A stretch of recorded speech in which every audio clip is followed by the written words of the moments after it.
అంటే ఒక happiness. Wow! Shankar గారి ఎన్నో సినిమాల్లో ఎన్నో పాటలు చూసినప్పుడు వచ్చిన ఒక ప్రేక్షకుడిగా వచ్చిన ఫీలింగ్, ఆహా ఇది మన సినిమాలో ఇలాంటి సాంగ్ ఉందా అని ఒక ఆనంద బాష్పాలు నాకు వచ్చాయి. నేను ఓన్లీ చరణ్ గారితో షేర్ చేశాను అది. So this song is going to blast అని. Thank you sir.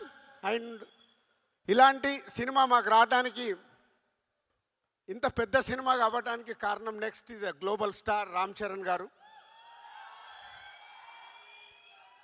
చరణ్ గారు అనగానే ఫస్ట్ నాకు గుర్తుకొచ్చేది మా కళ్యాణ్ గారే. అంటే చిరంజీవి గారి చాలా సినిమాలు ప్రేక్షకుల్లాగా చూసాం.